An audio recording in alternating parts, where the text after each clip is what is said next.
आज गुरुवार 25 अप्रैल को सुबह 11 बजे भाजपा पार्टी द्वारा औराद के गुरुपादप्पा नागमारपल्ली कल्याण मंडप के सामने परिसर में सम्मेलन का आयोजन किया गया, जिसमें कर्नाटक के पूर्व मुख्यमंत्री बीएस येदियुरप्पा के अलावा भाजपा के वरिष्ठ नेता आदि उपस्थित रहे और बीदर लोकसभा क्षेत्र से भाजपा के उम्मीदवार भगवंत खुबा के लिए प्रचार किया। इस अवसर पर भारी संख्या में पार्टी कार्यकर्ता और अन्य लोग उपस्थित रहे। केंद्रीय मंत्री बीदर लोकसभा भाजपा उम्मीदवार भगवंत खुबा, उनके लोकसभा चुनाव में पूर्व राज्य कर्नाटक के मुख्यमंत्री बीएस येदियुरप्पा ने बात किया और उमाकांत नागमारपल्ली और सूर्यकांत नागमारपल्ली, बीदर दक्षिण के विधायक शैलेंद्र बिलदाले, हुमनाबाद के विधायक सिद्धू पाटिल, डीके सुकुमार और कई भाजपा के नेता आदि उपस्थित रहे। इसके अलावा गठबंधन के जेडीएस नेता और कार्यकर्ता इस कार्यक्रम में मौजूद रहे। इस अवसर पर बीएस येदियुरप्पा, भगवंत खुबा, सूर्यकांत नागमारपल्ली के अलावा अन्य ने संबोधित किया। और आज से केपी न्यूज के संवाददाता अलीम पाशा की रिपोर्ट। ತಗೊಂಡು ಹೋಗಿ ಕೊಡೋದಲ್ಲದೆ ಜೊತೆಗೆ ಸತ್ತಿರ ಹೆಣನು ಕೂಡ ನಾವು ಅಂತಿಮ ಸಂಸ್ಕಾರ ಮಾಡತಕ್ಕಂತ ಕೆಲಸ ನಾವು ಮಾಡಿದ್ದೀವಿ. ಅಂತಿಮ ಸಂಸ್ಕಾರ ಮಾಡತಕ್ಕಂತ ಕೆಲಸ ನಾವು ಮಾಡಿದ್ವಿ. ನಮ್ಗೆ ಗೊತ್ತಿದೆ, ಇವತ್ತು ಗುರುಪಾದಪ್ಪ ನಾಗಮಾರಪಳ್ಳಿ ಅವರು ತಮ್ಮ ಆಶೀರ್ವಾದದಿಂದ ತಾವೆಲ್ಲ ಮತ ಹಾಕಿ ಅವರಿಗೆ 5 ಸರಿ ಶಾಸಕರು ಮಾಡಿದ್ರಿ ಇಲ್ಲಿ.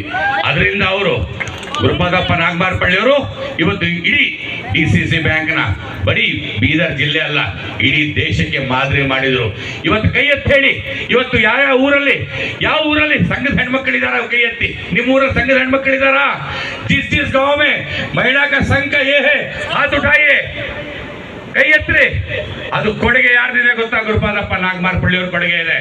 ಇವತ್ತು ಮಾಡ್ತಿರೋದಂದ್ರೆ ಛಾತಿ ಚೌಡಾಗಿದೆ, ಇಂಡಿಯನ್ ಭಾರತ್ಗೆ ಅಂತ ಹೇಳ್ತೀವಿ. ಅಷ್ಟು ಖುಷಿ ಆಗ್ತದೆ ನಮ್ಗೆ. ಅದಕ್ಕಾಗಿ ತಮ್ಮಲ್ಲೆಲ್ಲರಲ್ಲಿ ತಮ್ಮ ಆಶೀರ್ವಾದದಿಂದ ನಾವೆಲ್ಲರೂ ಒಂದೇ ಘೋಷಣೆಯಲ್ಲಿ ಇವತ್ತು ಯಡಿಯೂರಪ್ಪಜಿಯವರ ಮುಂದೆ ಸಂಕಲ್ಪ ಮಾಡೋಣ. ಮಾನ್ಯ ಯಡಿಯೂರಪ್ಪಜಿಯವರ ಮುಂದೆ ಸಂಕಲ್ಪ ಮಾಡೋಣ. ನಾವೆಲ್ಲ ಒಬ್ಬೊಬ್ಬರೇ ಓಟ್ ಹಾಕೋದಲ್ಲದೆ ನಾವು ಇಡೀ ಗ್ರಾಮದಿಂದ ಓಟ್ ಹಾಕ್ಸ್ತೀವಿ ಅಂತಕ್ಕಂಥ ಭಾಷೆ ನಾವು ಕೊಡೋಣ. ಎರಡೂ ಕೈ ಎತ್ತಿ ಬೋಲೋ ಭಾರತ್ ಮಾತಾ ಕಿ, ಬೋಲೋ ಭಾರತ್ ಮಾತಾ. ತಮ್ಮೆಲ್ಲ ರಾಷ್ಟ್ರ ಮಾಜಿ ಮುಖ್ಯಮಂತ್ರಿಗಳು ಸನ್ಮಾನ್ಯ ಶ್ರೀ BS ಯಡಿಯೂರಪ್ಪಾಜಿ ಅವರೇ, ಸೋಮನಾಥ್ ಪಾಟೀಲ್ ರೇ, ಶಾಸಕ ಮಿತ್ರರಾದಂತ ಅವಿನಾಶ್ ಜಾಧವ್ ಅವರೇ, ಇನ್ನರ್ವ ಸಹಕಾರಿ ಧುರೀಣರಾದ ಯುವ ಮಿತ್ರರಾದಂತ ಸೂರ್ಯಕಾಂತ್ ನಾಗಮಾರಪಳ್ಳಿ ಅವರೇ, ಜನತಾ ದಳದ ಅಧ್ಯಕ್ಷರಾದಂತ ಸೋದರರಾದಂತ ರಮೇಶ್ ಪಾಟೀಲ್ ಅವರೇ, ಕುಂತಿದಂತ ಎಲ್ಲ ನನ್ನ ಆತ್ಮೀಯ ಮುಖಂಡರೇ, ಇಂಥ ಒಂದು ಸುಡು ಬಿಸಿಲಿನಲ್ಲಿ ಪ್ರತಿಯೊಂದು ಗ್ರಾಮದಿಂದ ಬಂದಿದಂತ ಎಲ್ಲ ನನ್ನ ದೇವ ದುರ್ಲಭ ಕಾರ್ಯಕರ್ತ ಬಂಧುಗಳೇ, ಮತದಾರ ಬಂಧುಗಳೇ, ಮಾಧ್ಯಮದ ಮಿತ್ರರೇ, ನಿಮ್ಮ ಆಶೀರ್ವಾದದಿಂದ 2 ಬಾರಿ ಸಂಸದನಾಗಿ ಕಳೆದ 10 ವರ್ಷದಲ್ಲಿ ಜಿಲ್ಲೆ ಅಭಿವೃದ್ಧಿಯನ್ನ ಕರ್ನಾಟಕದಲ್ಲಿ ಅತಿ ವೇಗವಾಗಿ ಜಿಲ್ಲೆಯ ಜೊತೆಯಲ್ಲಿ, ನನ್ನ ಮುಖಂಡರ ಜೊತೆಯಲ್ಲಿ ಯಾವ ರೀತಿ ಸಂಬಂಧ ಇಟ್ಕೊಳ್ಬೇಕನ್ನುವಂಥದ್ದನ್ನ, ಹೀಗಾಗಿ ಕಾಂಗ್ರೆಸ್ಸಿನವರಿಗೆ ನೀವು ಅನೇಕ ನನ್ನ ಮೇಲೆ, ಕಾರ್ಯಕರ್ತರ ಮಹತ್ವದ ಮೇಲೆ ನನ್ನನ್ನ ವಿಷವನ್ನ ಬಿತ್ತುವಂತ ಪ್ರಯತ್ನ ಸಫಲ ಆಗುವುದಿಲ್ಲ ಅನ್ನುವಂಥದ್ದು ಹೇಳ್ತೀನಿ. ಇಂದಿನ ಈ ಕಾರ್ಯಕ್ರಮದ ಯಶಸ್ವಿಗಾಗಿ ಉಮಾಕಾಂತ್ ನಾಗಮಾರಪಳ್ಳಿ ಅವರು ದಿನ ರಾತ್ರಿ ದುಡಿದರೆ ಅವರಿಗೆ ಭಾರತೀಯ ಜನತಾ ಪಕ್ಷದ ತಾಲೂಕು ಅಧ್ಯಕ್ಷರಾದಂತ ಮತ್ತು ಸಂಪೂರ್ಣವಾದ ನಾನು ನನ್ನ ಕಾರ್ಯಕರ್ತರಿಗೆ ಗೌರವ ಕೊಡುವಂಥದ್ದು ನನಗೆ ಗೊತ್ತಿದೆ. ಕಾರಣ ನಾನು 30 ವರ್ಷದಿಂದ ಕಾರ್ಯಕರ್ತನಾಗಿ ಕೆಲಸ ಮಾಡ್ತಿದ್ದೀನಿ. ಇವತ್ತು ಕೇಂದ್ರದಲ್ಲಿ ಸಚಿವನಾಗಿದ್ರು ಕೂಡ ಇವತ್ತು ನಾನು ಭಾರತೀಯ ಜನತಾ ಪಕ್ಷದ ಸಾಮಾನ್ಯ ಕಾರ್ಯಕರ್ತಿದ್ದೀನಿ. ಕಾರ್ಯಕರ್ತರಿಗೆ ಗೌರವ ಕೊಡುವುದು, ಕಾರ್ಯಕರ್ತರಿಗೆ ಹೆಮ್ಮೆಯಿಂದ ಮಾತನಾಡಿಸುವುದು ಅದು ನನ್ನ ಕರ್ತವ್ಯ ಇದೆ. ಯಾವುದೇ ರೀತಿ ಅಂತ ಪತ್ರಿಕೆಗಳಲ್ಲಿ ಅದು ಕಾಂಗ್ರೆಸ್ಸಿನ ಟೂಲ್ ಕಿಟ್ ನಡೀತಾ ಇದೆ. ಬಂಧುಗಳ ಯಾವುದೇ ಕಾರ್ಯಕರ್ತ ಬೇಜಾರು ಮಾಡ್ಕೋಬೇಡಿ. ನಾನು ಸತತವಾಗಿ ನಿಮ್ಮ ಫೋನ್ ಮುಖಾಂತರ ನಿಮ್ಮನ್ನ ನಾನು ಅನೇಕ ಬಾರಿ ಸ್ಪಂದಿಸಿದ ಉದಾಹರಣೆಗಳಿದ್ದಾವೆ. ಆ ಕಾರಣಕ್ಕಾಗಿ ನನ್ನ ಮಾತಿಗೆ ವಿರಾಮ ಕೊಡ್ತೀನಿ. ಈಗ ನಮ್ಮ ನಾಯಕರು BS ಯಡಿಯೂರಪ್ಪ ಸಾಹೇಬರು ನಮ್ಮೆಲ್ಲರನ್ನು ಉದ್ದೇಶಿಸಿ ಮಾರ್ಗದರ್ಶನ ಮಾಡೋರಿದ್ದಾರೆ. ಹೀಗಾಗಿ ನಿಮ್ಮೆಲ್ಲರಿಗೂ ಶುಭವಾಗಲಿ.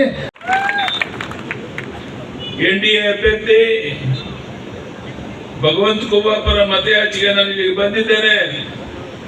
ತಮಗೆ ಗೊತ್ತಿದೆ, ಈಗಾಗಲೇ ಜಾತ್ಯತೀತ ಜನತಾ ದಳ, ಭಾರತೀಯ ಜನತಾ ಪಾರ್ಟಿ ಹೊಂದಾಣಿಕೆ ಮಾಡ್ಕೊಂಡು ಹೋಗ್ತಿರೋದ್ರಿಂದ ದೇವೇಗೌಡರು ಮಾಜಿ ಪ್ರಧಾನಿ, ಹಾಲಿ ಪ್ರಧಾನಿ ನಮ್ಮ ನರೇಂದ್ರ ಮೋದಿಜಿಯವರ ಸಂಬಂಧ ಹೇಗಿದೆ ನಿಮಗೆ ಗೊತ್ತಿದೆ. ಇವರೆಲ್ಲರ ಒಂದು ಆಶೀರ್ವಾದದಿಂದ ನಾನು ಹೇಳ್ತಾ ಇದ್ದೇನೆ, ಇವತ್ತು ಭವಿಷ್ಯ ಹೇಳ್ತಿಲ್ಲ, ವಾಸ್ತವಿಕ ಸ್ಥಿತಿ ಹೇಳ್ತೇನೆ. ರಾಜ್ಯದ ಉದ್ದಗಲಕ್ಕೆ ಸುತ್ತು ಬಂದಿದ್ದೇನೆ. 28ಕ್ಕೆ 28 ಶ್ರೀರಾಮ ಮಂದಿರವನ್ನು ನಿರ್ಮಾಣ ಯಶಸ್ವಿಯಾಗಿ ಮೋದಿಯವರು ನೆರವೇರಿಸಿದ್ದಾರೆ. ಅಭಿವೃದ್ಧಿ ಒಂದೇ ಅಜೆಂಡಾ, ಸಬ್ಕೆ ಸಾಥ್ ಸಬ್ಕೆ ವಿಕಾಸ್ ಎನ್ನುವ ಧ್ಯೇಯದೊಂದಿಗೆ ದಿನಕ್ಕೆ 16-18 ಗಂಟೆ ಮೋದಿಯವರು ಕೆಲಸ ಮಾಡ್ತಾ ಇದ್ದಾರೆ.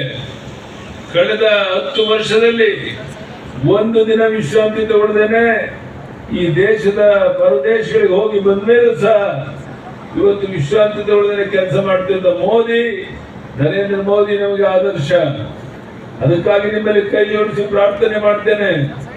ಚುನಾವಣೆ ಮುಗಿಯುವವರೆಗೂ 7ನೇ ತಾರೀಕುವರೆಗೂ ನೀವು ಭಗವಂತ ಬಾಬಾಗೆ ಆಶೀರ್ವಾದ ಮಾಡಿದ್ದೀರಾ.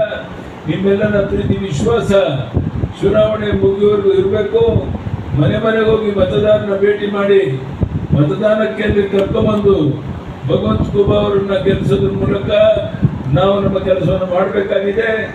ಪ್ರಧಾನಿಯವರ ಮಾತು ಒಂದೇ ಒಂದು, ಪ್ರತಿ ಬೂತ್ ಮಜಬೂತ್ ಆಗಬೇಕು ಅಂತ.